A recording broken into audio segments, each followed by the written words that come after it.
اعوذ باللہ من الشیطان الرجیم، بسم اللہ الرحمن الرحیم۔ ولی اللہ اسلام کے تمام ناظرین کو السلام علیکم۔ دنیاوی بادشاہ جسموں پر حکومت کرتے ہیں اور اولیاء دلوں پر حکمران ہوتے ہیں، ان کے کارنامے عظیم ہوتے ہیں۔ قرآن مجید میں ہے کہ بڑی چیز بڑے کے لیے ہے اور اچھی چیز اچھے کے لیے۔ خبیثوں کو انبیاء کی عمدہ نصیحتیں اچھی نہیں لگتی، کیونکہ وہ وحی کا ادراک دماغ کے موافق نہیں تھا۔ نیک نامی ایک ایسی شے ہے جو نہ مرنے والی ہے۔ اس بندے کے نصیب میں بدبختی ہے جو اپنے پیچھے اپنے بڑے اعمال کو چھوڑ جاتا ہے۔ ایسے بندے کی موت سے جان نہیں چھوٹے گی جو اپنے پیچھے ایسا کام چھوڑ جائے جس سے گناہوں میں اضافہ ہوتا رہے۔ میری ایک بات اپنے ذہن میں رکھو کہ روح کے سمندر میں خود تیرنے کی کوشش فضول اور بیکار ہے۔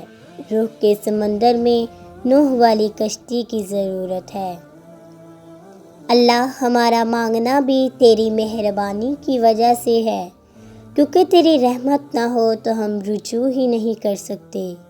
اے خدا، روح کو وہ مقام دے جس میں بغیر حرف کے کلام ہوتا ہے، تاکہ پاک روح عالم غیب کے میدان کی جانب سر کے بل جائے۔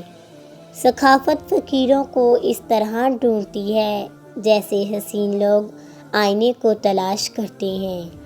خوبصورت لوگوں کا چہرہ آئینے سے حسین بنتا ہے اور احسان کا چہرہ فقیر کا وجود ہے۔ دنیا میں بہت سے انسان ہیں جو اللہ تعالیٰ کی عبادت کرتے ہیں کہ ان کو ثواب ملے گا۔ ایسی عبادت چھپی ہوئی گناہ گاری ہے۔ اچھی سوچ سوچو گے تو تمہیں راحت و سکون نصیب ہوگا اور بڑے خیال سے تم تباہی کا سبب بنو گے۔ اے انسان، تو پانی کی تلاش میں سستی مت کر، کوشش کرتا رہ، وہ وقت آ جائے گا تو دیکھ لے گا کہ بہار تیرے دامن میں آ چکی ہے۔ گفتگو سے سمجھ بوجھ میں اضافہ ہوتا ہے، لیکن خاموشی اور تنہائی میں رہ کر لوگ عظیم بنتے ہیں۔ اگر تم اللہ سے رابطہ نہیں کر سکتے تو کسی اللہ والے سے رابطہ کرو، اس کا دامن تھام لو، کیونکہ ولی اللہ کے ہاتھ کی دستگیری حاصل ہے۔ بلی جس گھر میں بچے پیدا کرے تو سمجھ جاؤ اس گھر میں بہت جلد رزق کی فراوانی ہوگی اور کبھی رزق تنگ نہیں ہوگا۔